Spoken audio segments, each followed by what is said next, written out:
Selamat pagi buat kita semua, salam sejahtera. Hari ini kita akan mengikuti materi lanjutan arsitektur berkelanjutan.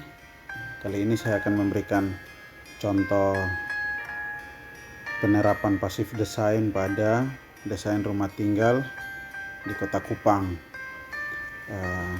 Materi ini saya ambil dari tugas saat studi tahun 2014 yang lalu. Nah, kita lihat dalam membangun atau merencanakan sesuatu kita perlu tahu apa latar belakang yang kita mau kerjakan. Sini saya mengambil konsep arsitektur ramah lingkungan sebagai solusi untuk menjaga keseimbangan alam.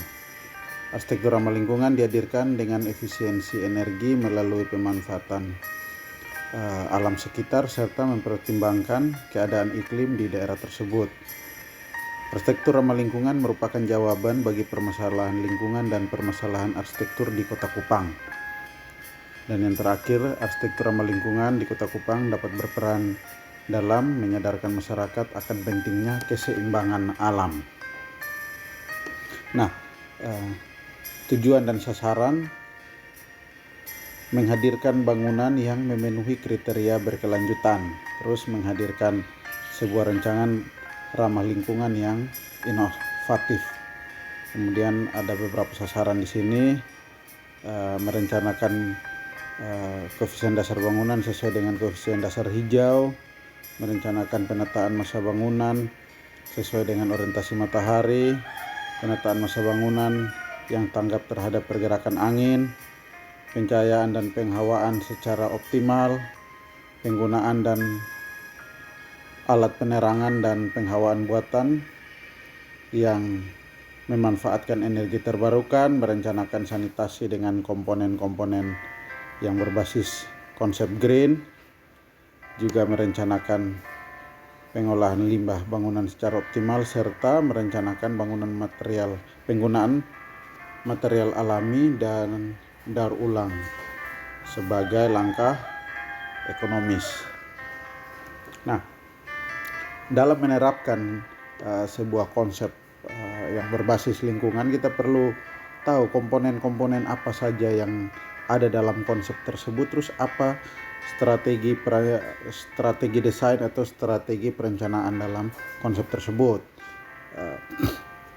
Komponen dalam arsitektur ramah lingkungan ada beberapa di sini. Yang pertama, keseimbangan dengan lingkungan, kenyamanan termal, pencahayaan pada bangunan, penghematan energi, penggunaan air bersih, pengolahan air limbah, pemanfaatan material daur ulang. Nah, strategi perencanaannya ada orientasi massa bangunan, penghawaan, pencahayaan, penggunaan energi secara efisien, pengolahan air dan limbah, penggunaan material, penggunaan peralatan rumah tangga, serta penataan site. Dengan catatan bahwa penerapan tiap komponen di atas dikombinasikan dengan teknologi-teknologi inovatif yang ramah lingkungan. Nah, ini lokasi di Kota Kupang. Kebetulan ini saya ambil di lokasi rumah saya di Kelurahan Naikolan. Nah, ini site-nya saya coba tunjukkan dalam bentuk 3 dimensi. Nah, ini ada orientasi matahari, terus ada kondisi-kondisi existing pada tapak. Nah, strategi perencanaan kita terapkan, kita lihat kondisi site, kita lihat potensi angin, potensi matahari, kita manfaatkan. Setelah itu kita buat pensoningan. Jadi kalau dari posisi site ini, sisi yang terjal ada tebing itu sudah batas tanah, itu sisi belakang itu arah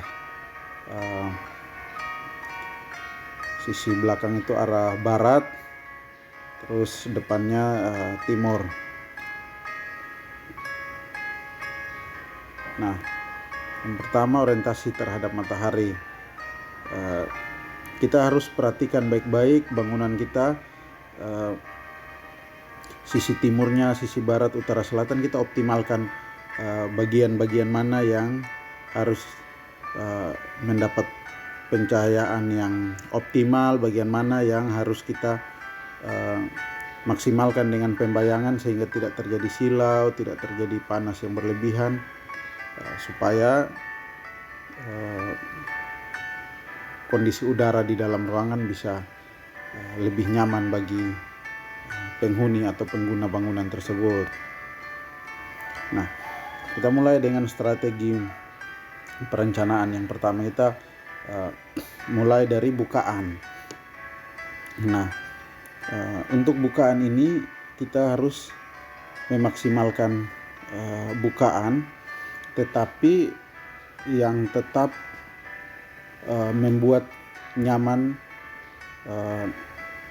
penghuni di dalamnya, sehingga bukaan itu bisa menjadi saluran aliran udara, bisa menjadi tempat masuknya cahaya, tetapi semuanya dalam ukuran standar atau dalam capaian optimal, tidak yang terlampau sehingga menjadi silau atau menjadi terlalu panas. Sehingga dalam bukaan ini ada disiapkan lubang angin berjejer di atas jendela, terus daun jendela yang dibuka tutup untuk pengontrolan pergerakan udara, pintu lipat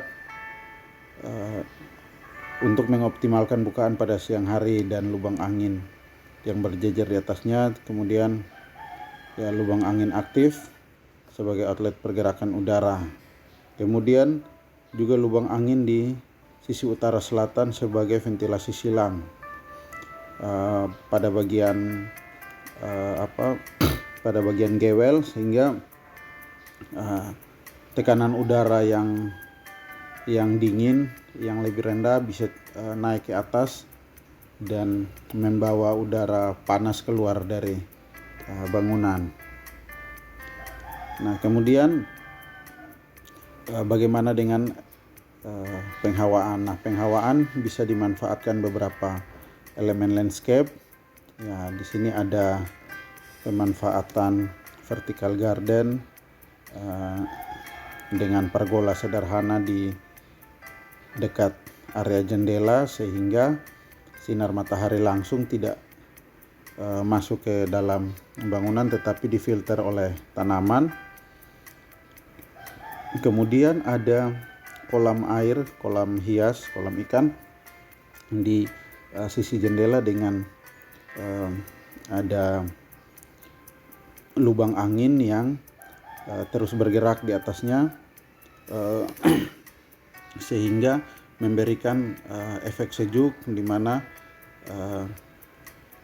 uap air yang menguap itu dengan suhu yang rendah dibawa oleh pergerakan udara dan dapat mendinginkan ruangan di dalamnya. Ini konsep-konsep sederhana yang bisa kita terapkan.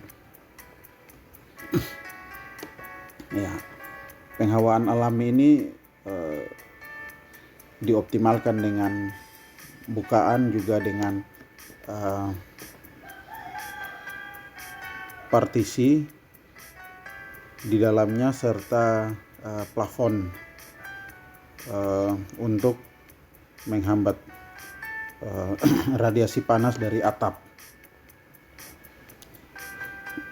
Nah, ini strategi lain. Tadi bukaan sudah, sekarang elemen konstruksinya. Ya, pada pencahayaan alami ini cukup efektif dengan bukaan sisi selatan yang optimal, terhindar dari silau dengan bantuan atap selasar serta shading. Jadi kita memantau orientasi matahari, kemudian pada sisi yang terkena matahari langsung itu, bila harus ada bukaan, dibantu dengan shading supaya bisa membantu pembayangan agar tidak mendapat sinar matahari langsung yang nantinya akan menyebabkan panas dan silau. Ya, ini tadi elemen landscape sudah saya jelaskan. Jadi ada vertical garden, Pergola ini berfungsi sebagai shading juga, melindungi bukaan di sisi timur saat matahari berada pada sudut yang sejajar dengan bukaan. Nah,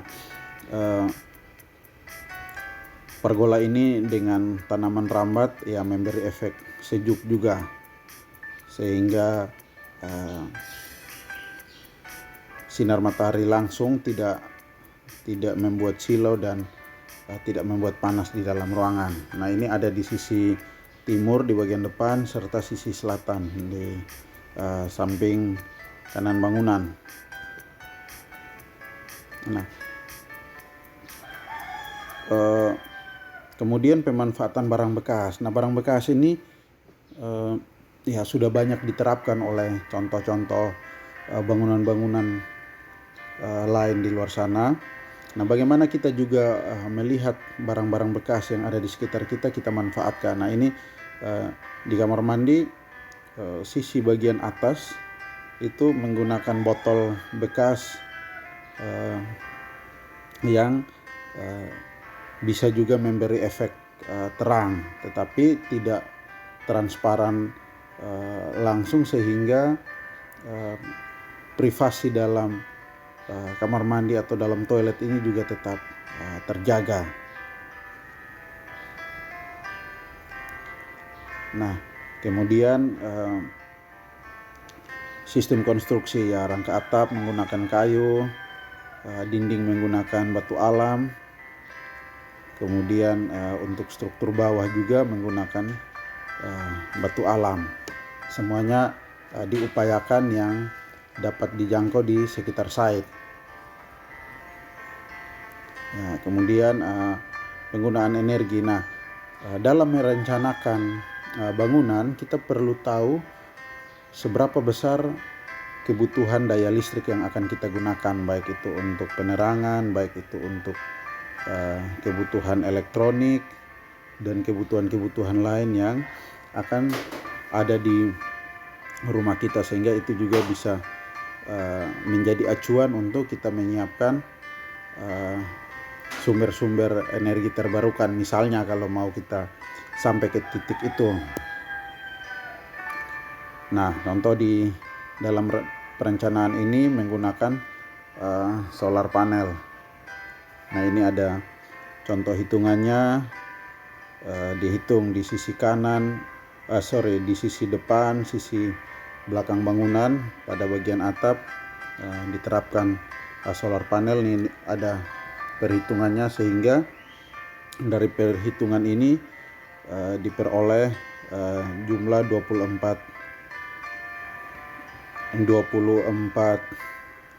panel surya yang akan ditempatkan di atap untuk mengcover kebutuhan daya listrik per hari.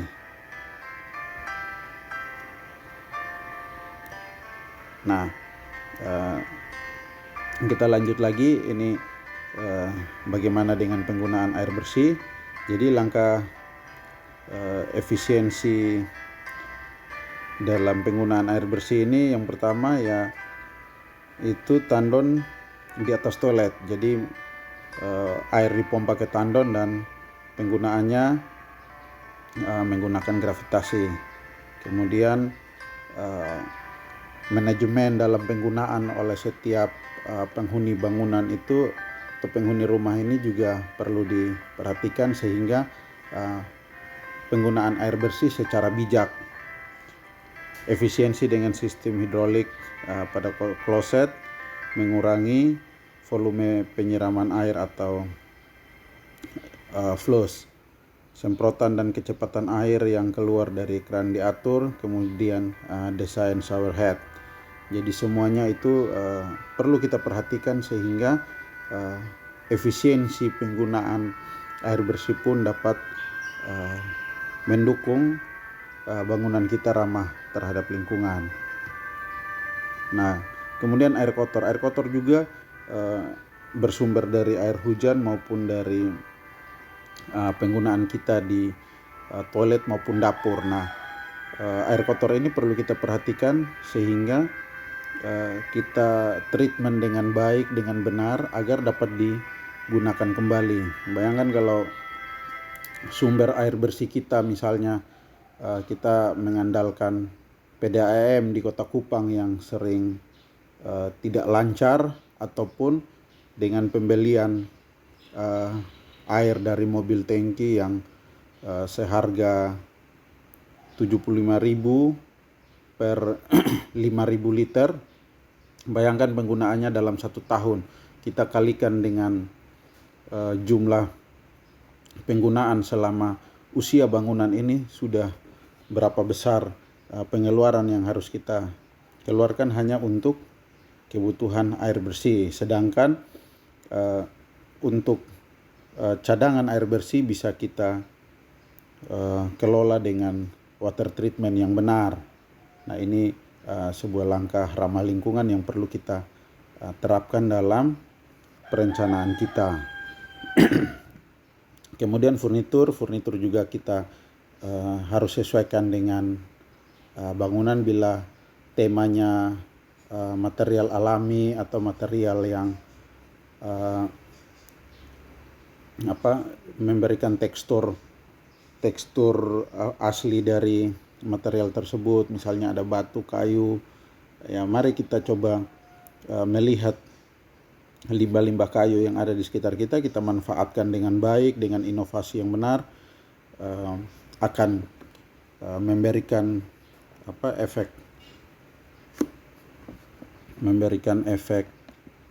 estetis yang baik juga bagi bangunan kita.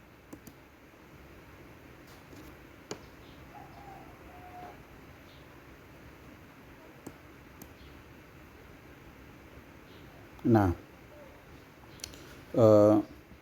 penataan site juga perlu kita perhatikan ya, untuk bangunan yang ramah lingkungan. Tidak hanya bangunannya saja, tapi bagaimana kita menata site untuk mendukung kehidupan dalam bangunan kita ya.